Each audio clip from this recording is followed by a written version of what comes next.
All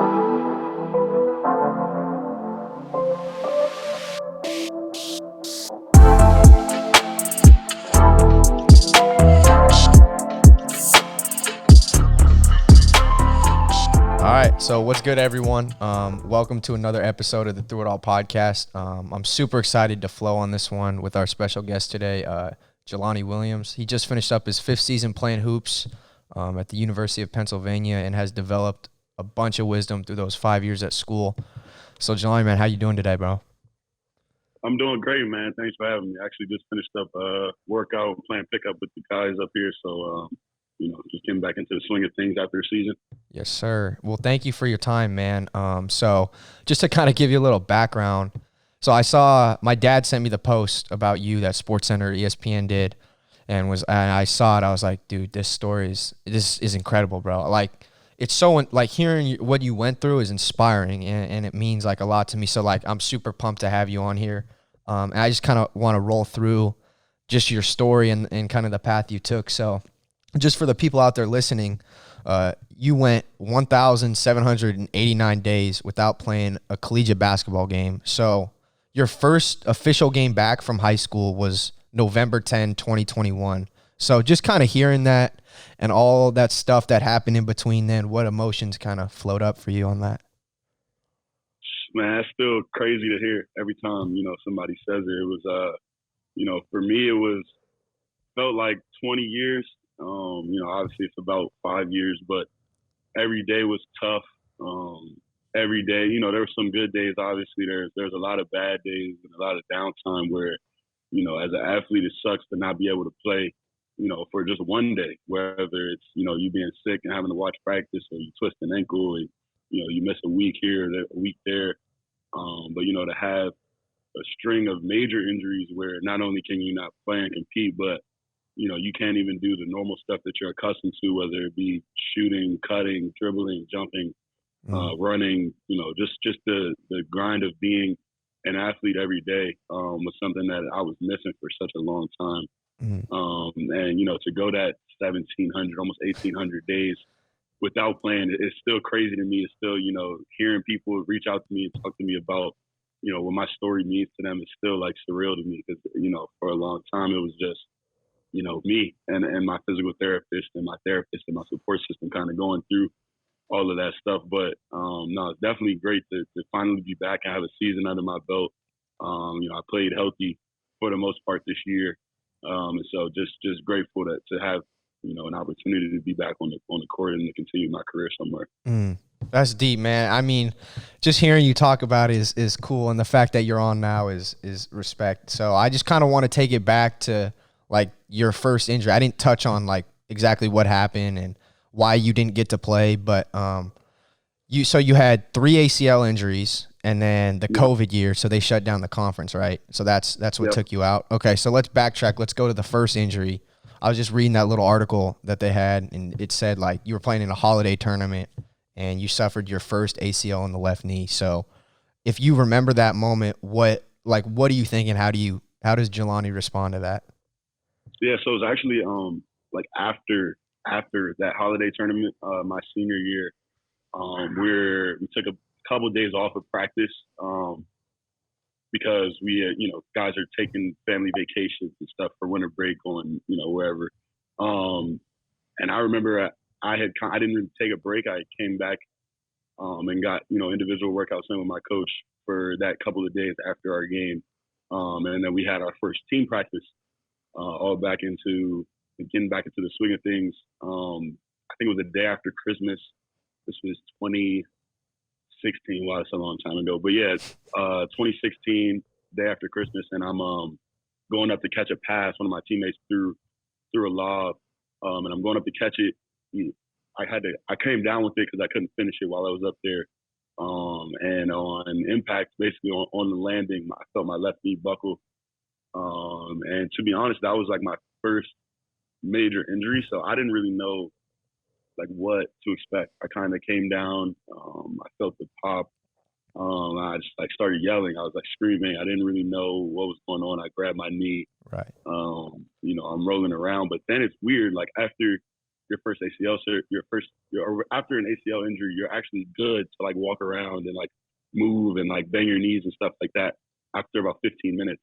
Really? And because I hadn't been through it before, like I was kind of like thinking I was okay. Like, you know, I was on the sideline of practice. Obviously, I didn't go back to practicing, but Yeah. I'm on the sidelines trying to like test my knee out and stuff, and see if I can still like jump and like do little stuff like that. Obviously, Yeah. I was a little kid, so I wasn't sure, or I didn't know much about it. But yeah, so for that day, I was just kind of like going through the motions of like watching practice, figuring out, you know, what was wrong with me, but like not trying to think about it too much. Mm. We actually went to another tournament that weekend, that following weekend that I didn't play in, but I couldn't get in to see to get an MRI or even talk to like a surgeon or anything like that before that tournament. So I actually had to wait for like a week after the injury. Jeez. And then we came back from that tournament, and they told me they did the MRI, and I came in the next day and talked to the doctor, and they told me that I, you know, tore my ACL and that I was done for my senior season. And that was tough, man. As a young kid, obviously having not been through any major injuries, you know, I thought it was like the end of the world. You know, you start crying in the doctor's office and stuff like that, and you really just, excuse me, you really just kind of start thinking about, you know, why me? Why, you know, like Yeah. why is this happening to me right now? I was in the middle of my senior season. I was on pace to be in first team All Met, Mm. which is like, you know, the biggest honor that you could get as an individual basketball player in the DMV where I grew up. And so it just felt like all of my goals. We were in the process of, you know, starting conference play in high school and going on a run to eventually win a championship, which we still did without me.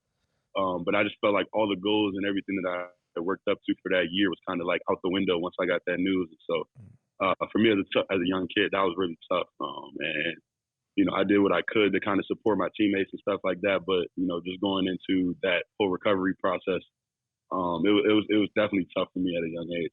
Damn, man. So you, at that point, were you already committed to Penn to Yeah, play? so I committed to Penn. Penn was the first school to ever offer me a scholarship Okay. after my freshman year of high school. So they had shown me a lot of love and a lot of loyalty Mhm. throughout my high school experience. You know, other schools came into the fold, obviously.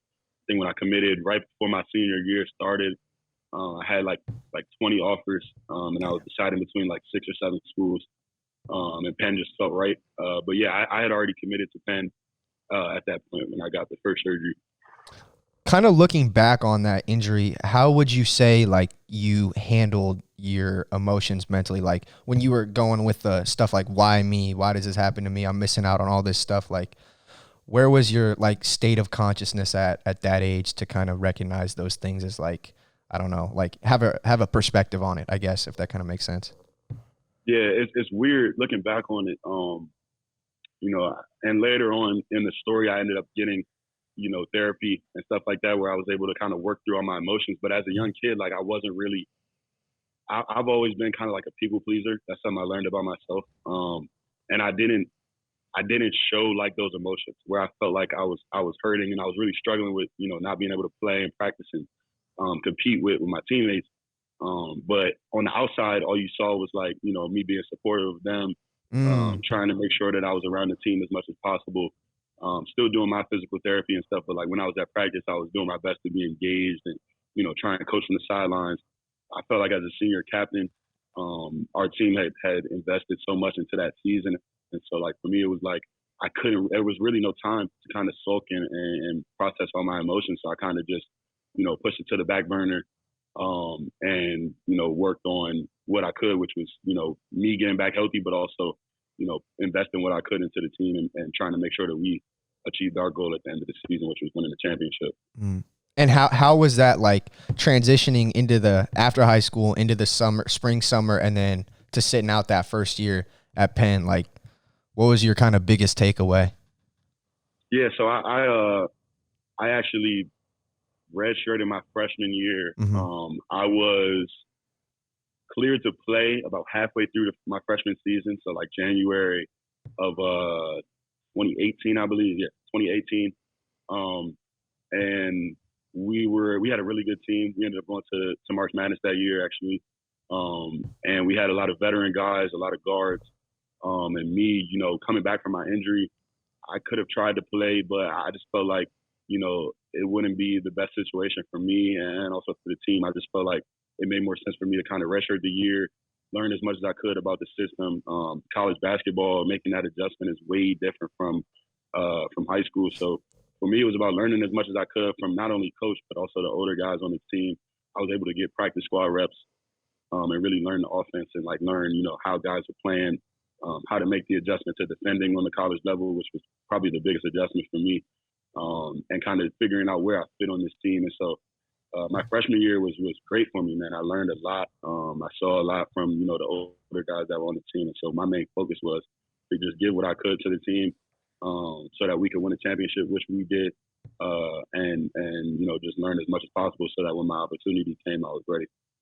So you have an incredible mindset the freshman year, like doing all that stuff, and then you go into the summer, and then you tear your ACL again. This is the other knee, right? Yeah. So this is my right knee. Not good. So when that happens, like you figure out like, or at least you knew something was up when you tore it. Like, bro, what are you thinking? Because you're like, am I gonna have to go through this again? Like, just tell me everything you at least can remember from that incident. Yeah, it's crazy. I actually remember everything, bro. And I don't want to. I'm gonna try to be like short-winded, but it's a like really long story. So you say it however you want to say it. Yeah. It's crazy going through it the first time. When people would ask me, how's the rehab going? How are you doing? Physically, mentally, what are you doing? Are you running yet? Are you jumping yet? Cutting, blah blah blah. My answer would always be like, I'm fine. Like I'm doing what I need to do to get back healthy. But at the same time, I would always joke with people. I'd be like, my worst nightmare is to like go through this again. You know what I mean? To like have to do that recovery process over again. And I had a really good summer after my freshman year. I obviously learned a lot from that freshman year, but we took our foreign trip and played 3 games in Italy against like some semi-pro teams out there. And I played really well out there. Like I felt like, obviously it wasn't a big deal because it didn't count for anything, but for me, having not played in, almost 2 years at that point, like that was a big deal for me. And I felt really like encouraged going into my sophomore year. And it motivated me to go back home. I had the best summer of my life my sophomore year, going into my sophomore year. I really locked in on the weights and like getting my body adjusted so that I was ready not only to play college basketball, but to be imposing physically as a college basketball player. I fine-tuned my jump shot. I worked on my handle, my ball skills to be ready to play point guard for us that year. And I really felt like I was like not only back to where I was in high school, but like, 110%. And I was actually on vacation when I tore my ACL the second time up on Martha's Vineyard in Massachusetts, playing in a charity game with, some of my close friends that I grew up with in the summers up there. And I go up for a layup, I get fouled, and I don't get off the ground. My right knee caves in, and it's crazy because honestly, the way that my body was feeling at that time and like all the work that I had put in, like I was almost in denial. Like I think in the back of my mind, I knew that I had torn my ACL again, but I wasn't willing to like admit it to like myself or really anybody. Like I got up kind of quickly. I like limped off the court and like I'm doing the same thing as I did the first time on the sideline. Like I'm testing it. I'm trying to, bend my knee, see if I can do certain movements and stuff like that, just to trick myself out. To make myself feel like it was all right. But I think in the back of my mind, I knew it was torn. And when I got home, I went home, I think the next day or a day or 2 days later, my dad took me to the same doctor that did the first surgery. We did an MRI, and he called me a couple hours later and told me the news that I had torn my right ACL and my meniscus. And I don't really know what he said to me after that, honestly. I think I wasn't, like, mentally in the right space. I think, like, I remember sitting with my dad and just breaking down crying and, like, not knowing, what was supposed to come next, like, what was supposed to happen next. Like, the doctor started talking about surgery options and, when we were going to do it and, like, what the timetable was going to look like. And I couldn't even wrap my mind around having to do it again for another year. Like I said, that had been my worst nightmare up to that point, was like having to go through ACL recovery again. So for me, it was like I couldn't even think about it. Like I was like, I told my dad, like, you got to talk to him. Like, I can't talk to him. I didn't call my coaches. My dad kind of spread the news himself. Because I couldn't really deal with it mentally. And I think like that was the start of my sophomore year was like, the worst time of my life, Mm. honestly. Recovering from that for a second time, and we can get into that too. But when I got the news, man, it was tough. Like it felt like, the first time I felt like the world was ending, but the second time was like, I don't know if I can do this again. Like I couldn't believe what was happening. Mm. Now you talked about like that part. That's where you felt like the lowest you've ever been. What was the inner dialogue looking like for you at that point? Because this is your second tear, right? So just kind of talk to me, like, you're not going to play for the year because you're hurt. Talk to me about all that inner dialogue that was going on and how you kind of just ultimately stayed on the path and you finished out your Yeah, career. So just like, what did that look like? yeah, it was tough, man. I mean, it's weird when you're an athlete in like physical therapy, and like going through rehab and stuff. Like you don't really like register how much you're missing. You know what I mean? Because a lot of us get very self-absorbed, um, in the little everyday stuff of like, doing your PT, lifting, getting some shots up here and there, but like still not really being able to do much. And so for me, like I kind of let the amount, like my emotions and like my thoughts and all that stuff kind of get to me and like take me out of rhythm. Mm, I didn't really go to practice ever, really. Like I missed almost a full semester of practice, if I'm being honest. I would go once a week to get pregame meals. that's what's up though. And yeah, and to like be around be around the guys. I obviously lived with a couple of my teammates, so but honestly, like I would kind of like go to school. I would go to my classes, and then I would go to physical therapy. Sometimes, like I was even skipping days in PT, and then I would go home and just like do my homework, watch TV, wait for my teammates to come home, and that was like an everyday routine for me. Mm, And I think I just kind of got in my head, like I felt like I was missing out on so much. I was watching some of the guys that I came up with in the DMV doing great things in college basketball, and playing at really high levels. And it was just frustrating, man. I remember just really beating myself up mentally, but again, not really sharing that with anybody. Like, when people saw me around campus or in the gym or at games or whatever, it was always, I'm here, I'm doing well, I'm fine. I don't really want to talk about it. Let's, what can I give to the team right now? Um, and that was kind of how I carried it. Like, I didn't really say much to anybody that year. Like, I kind of, kept myself, did the work, showed up when I could. But I was struggling, man. It was tough. I had doubts and thoughts about, if it was even worth it. mm. If I was, going to be able to get back to being the same player that I was. If I was going to get hurt again, like it was just so many things going on through my brain. I'm still pretty young. I'm like 20 years old at that point. And so, yeah, it was a lot, man. It was a lot going on. So what was like what was the underlying like motivation that just kept you going? Like, why did you want to push through all those mental times when you could have just easily just said, "Hey, I'm done." But like you had Yeah, the the inner knowing to be like, "All right, I'm gonna do this," you know? yeah. So what did that look like? Um, I mean, part of it was my teammates. I came in with a really good group of guys, that I bonded with a lot my freshman year, and that I lived with for the rest of my college career. And they really like supported me. You know what I mean? Like outside of, everybody checks in and like is, asking you about how you're doing. And coach will text you, how's the knee, blah, blah, blah, those kind of things. But, um, I lived with those guys and they were some of my best friends. And we had real conversations about like how I was feeling, Mm, how my knee was doing. And they also knew when not to like push the button and ask me. Like they knew they could kind of tell when I was struggling. right. And so them being there for me, I felt like I owed it to my teammates to at least try, and to try to get back. And I felt like, at the back of my mind, I felt like I owed it to myself. I felt like I was somewhat of a big recruit at Penn. There was a lot of buzz and a lot of like hype around me committing here. Um, and the coaching staff had showed me so much love and so much loyalty for, you know, almost 6 years, 3, 4, 5, 6 years to that point, recruiting me since I was a freshman in high school. And I felt like I owed it to them and to my team, and to myself to at least give it my best shot and try to get back. So, I didn't give it my best effort, honestly, at all. But, just being around them and seeing, that they needed me and that they needed, an extra guard and, just seeing where I was supposed to fit into that team my sophomore year kind of was like, all right, like I got to at least try, and do what I can to get back on the court with these guys. And so I think that's honestly what kept me going ultimately, as hard as it was. That's a deep reflection, man.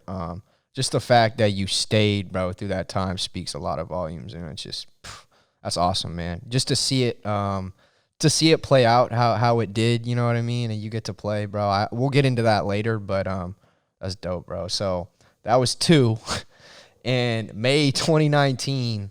That's 3, dude. How Yeah. bro? What do you like? I don't even know how you process that a third time. Yeah. So honestly, and as I look back on it, and even in that moment, what I was thinking about was all the mistakes I made. Honestly, I'd gone through my second rehab process. My left knee was feeling good. Like I did the first one right. My left knee is still great. Like I feel great. But going through that second one on my right knee, or the first one on my right knee, but the second ACL rehab, I just, like I said, I was skipping some days in PT. I wasn't giving it my best effort because mentally I wasn't engaged. I was tired of doing it, and I like rushed it. I skipped steps. I didn't, fully strengthen my leg back up. I tried to get back into playing way too early. Like I tried to start playing pickup. I want to say like 7 or 8 months off of surgery, which is way too early. Like it's supposed to be, 9 at the earliest, but really like a full 12, like a full year is biologically how long it takes for your knee to fully set, and for that ligament to be back in place. And I think, just the fact that what I was telling you about letting my emotions and all my thoughts get in the way, I kind of just threw my rhythm off and my whole mental was off, and I rushed it. And when I got hurt, it was like doing a basic movement. Like I was going between my legs. It's a move I've done thousands of times in my life. And the fact that I couldn't do it, and that's what tore my ACL, I kind of like, I went back home and I'm thinking about it. I'm like, that's not how I'm going out. You know what I mean? Like I put in way too much work and effort, and I know where I messed up. Like I know my timetable wasn't right. I know I didn't put the effort in that I needed to. I know I didn't utilize all my resources to be healthy.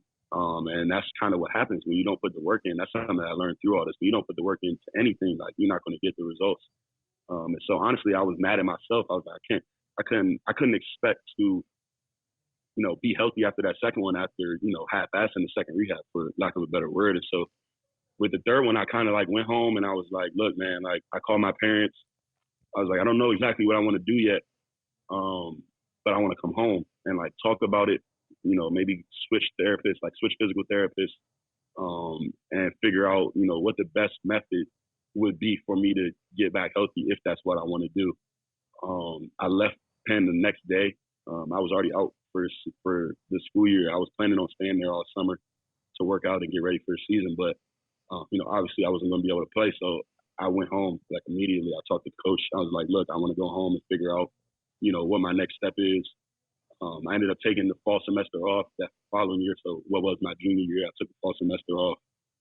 And I was just at home in DC doing PT there. I found a really good physical therapist. I found a really good psychologist to talk, through all my emotions. I feel like that's why I can talk about all this stuff now, in retrospect. But I found a really good psychologist. I found a physical therapist. I found a part-time job to work. And everything kind of just fell into line for that semester for me being back home, and I got the right foundation that I needed for that third recovery. And that honestly made all the difference for me. That's awesome, man. You said you started talking to like a psychologist, kind of helped you think and reflect on that path. What is like, I guess, the biggest insight that comes to your mind that he kind of brought into your life that helped you along your path? Yeah, I mean, so my sports psychologist, I was actually referenced to her by one of my childhood friends from back home. And he was like, you can talk to her about anything, not just basketball. Like, she's going to ask you questions about like your life and all those things before you even get to why you're actually going to see her. And for me, I was just able to really dig into everything that I had lived. Mm. You know, she asked me questions about my childhood, about the situations that I had been in. I'm an older brother. Um, I have two younger brothers that look up to me. Um, I have a lot of younger kids in the DMV area that were looking up to me at that time and knew my story and remember watching me in high school and stuff like that. And that's where I kind of found out that, like, you know, me not dealing with my emotions and things like that were a result of me being, you know, a people pleaser my whole life. Since, you know, my parents separated at a really young age, and I kind of had to step up and be sort of like not a father figure because my dad is great, but be sort of like, you know, the protective older brother at a certain point, not only of my younger brothers but like of my mother and things like that. There was a lot of things that I had to work through mentally from my life that, you know, I helped me put my basketball situation into perspective. Um, and I really think that, like, those couple months that I spent with her just talking about life and stuff, and then we eventually transitioned into my injuries and things like that. You know, I was able to kind of just clear my head and Mm. know exactly, you know, who I was. I think there were a lot of insecurities that I was carrying, about, you know, goals that I was supposed to accomplish in college that I hadn't gotten an opportunity to yet. And I was really struggling just with like the mental stuff that young adults go through. Right. And in therapy, I was able to kind of push all of that out, and start fresh with my rehab. And I was able to really attack it and like really do it right, 100%. I had a great support system back home, and I was able to kind of just, you know, attack it with a fresh mind. And I think that was all the difference for me in that third recovery. Mm. That's beautiful, man. What what was the difference between the, I guess I don't know how old you were exactly, but the version of yourself on your first ACL tear versus the one on your third ACL tear and where you're at now? Just kind of briefly like describe those younger selves. Yeah, I mean, it's you know, the easy answer is that I just matured more. Mm-hmm. But honestly, I think, you know, one thing I learned about this is like going through life. It's like you don't just mature by getting older. Like Mm. a lot of it is like experiences that you have. Right. So when I was a high school senior and I first tore my ACL, you know, I thought it was the end of the world. I was, you know, distraught. I was, you know, walking around not moping, but like I was hard on myself. I didn't feel good. I didn't feel like myself. And I did do the rehab well. And I, you know, made a full recovery and all that stuff. Got back to playing basketball, but I hadn't really grown up. You know, I kind of came back to basketball with the same mentality. I came back to life with like the same mentality. And when I tore it the second time, I think that was probably a product of me not having really grown up and understanding my experiences. Like, you know, I went through, for an athlete, you know, losing a year of college eligibility is like traumatic. Yeah. You know, stuff that you work for your whole life, and you finally get here and it's just taken from you. So I didn't really deal with all that stuff, and I hadn't really taken time to process it and grow from it. And so the first two ACLs, like I really was just like, you know, kind of going through the motions, doing the rehab, but not really learning my lesson. And I think that's the biggest thing that I took going into the third one was like, all right, I learned my lesson. I know what I need to do physically, but I also knew that I needed to go talk to someone mentally. And I wasn't able to make that step and that growth and maturity at a Mm. younger age to know that I needed to go talk to somebody and to know that I needed more than just, you know, rehab and going to practices and stuff like that for me to make a full recovery. And so I think going through all of that stuff, and really having those experiences and growing and really maturing, like I think that's kind of what pushed me to, you know, going through the COVID year and not being able to play, and then getting to this year and, you know, dealing with the ups and downs of a college basketball season. It all really prepared me to be able to, you know, be a team captain and be a leader and lead the guys that I was, you know, blessed to lead this season. But yeah, I would say the biggest difference for sure is maturity, but it really was a matter of me going through experiences and learning my lesson from it. And that's the biggest difference for me. Mm. That's awesome, man. So just couple more kind of before we wrap it up, but you had the injuries. 2021 season is done because the Ivy League shut down the conference play. And then on November 10, you got to play in your first game since high school. You know, that was 1,789 days earlier. So, like, just run me through everything you're feeling on that day, the build up to it, everything, bro. Yeah, it's like it was a blur. It was a blur. You know, we playing our first game at Florida State, 20th ranked team in the country, coming off of a year where we didn't play. We had a brand new group. You know, I think we had 8 or 9 guys who were making their college debuts. You know, Wow. we had basically two freshman classes. My first game, our starting center was basically playing his first game, Jeez. and our starting shooting guard was playing his first game as well as a junior. So a lot of our rotation guys, I want to say we were the youngest team in the country Wow. coming into this season in terms of just minutes played.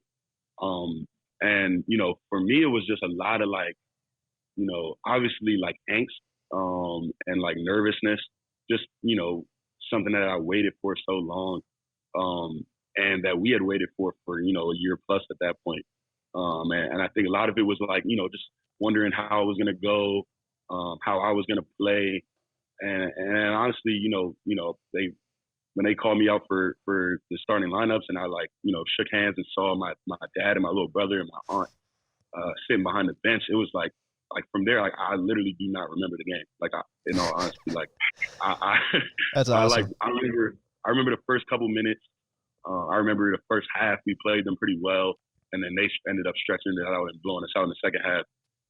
But I just remember like it being blurry as hell. Like I honestly don't remember all the plays about what happened. Like the Uh-huh. first couple games were like that, where I was just like, yo, I cannot believe that after all of this, I'm actually wearing the jersey and like playing.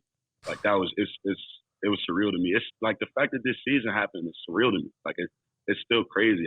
We turned the corner and competed in the Ivy League and, you know, had our opportunities to win the championship, but it's still crazy to me. Like it's still wild. Mhm. Are there times where you're just like working out by yourself or whatever, and you're like, "Damn, bro, I'm really still doing this. I'm still here." You know, after all the times that like you could have fell off, you could have done something else, gone a different direction, but it's like, nah, bro, I'm still here. I'm doing my thing. How does that? Is that just like, do you get like a sense in your heart, like, man, bro, like that's powerful. Yeah, that actually has come recently. Like, you know, after like you talked about at the beginning, but after, you know, the ESPN article and people have been writing about me, and, you know, there's been a lot of media coverage just about my story, but also about this season and, you know, all the things we've been doing. Um, and just to see like the reaction from people, that, you know me, that don't know me, that have reached out to me. Like I didn't think that, you know, obviously 3 ACLs is like something that not a lot of people go through, but I didn't think that it would have this much of an impact.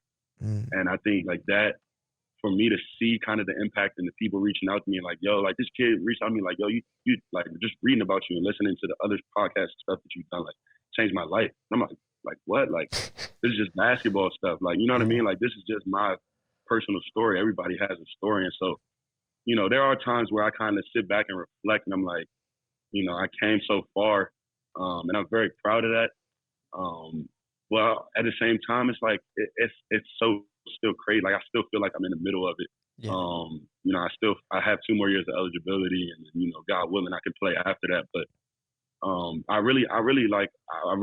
I take time to think about it and reflect and give thanks and thank God and all those things. But at the same time, I just kind of try and stay in the moment. I think that's the one thing that I learned from all of this, because I know it can be gone at any time.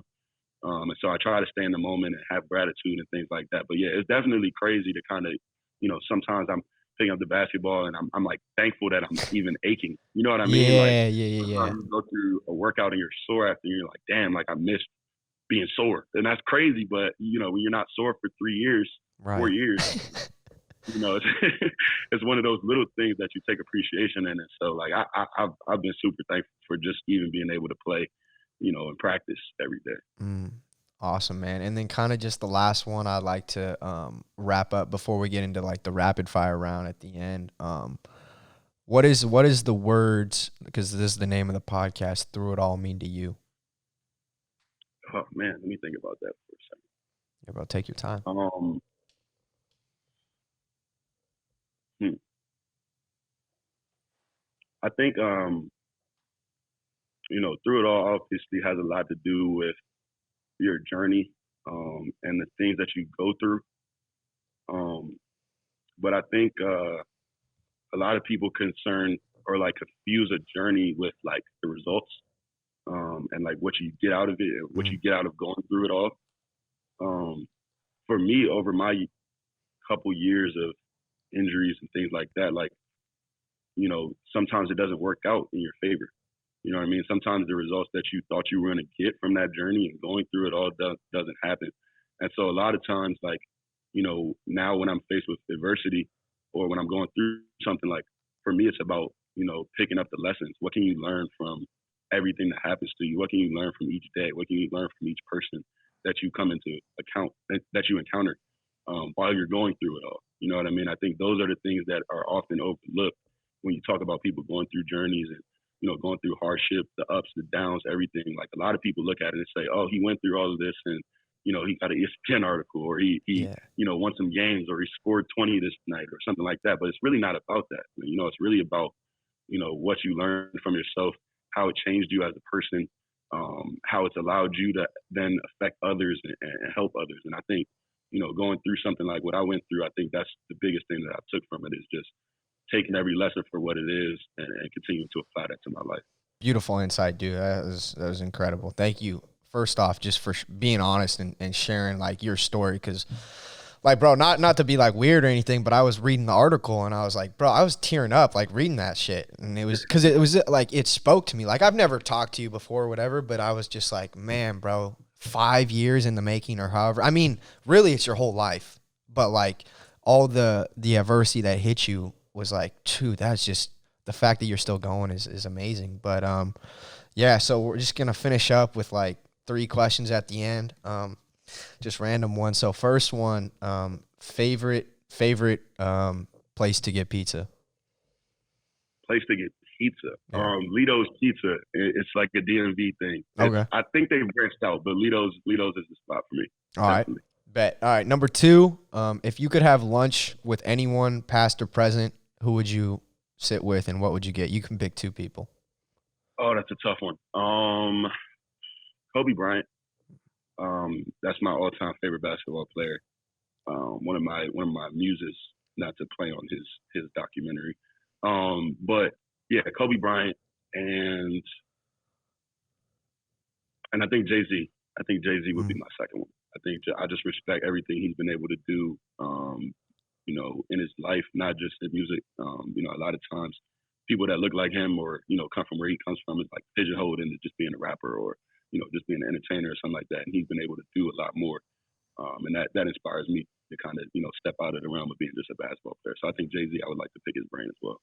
Nice, dude. And then kind of the last one, I know you hit it a little bit earlier in the pod, but this is the one I always finish with. Advice you'd give to yourself at your lowest.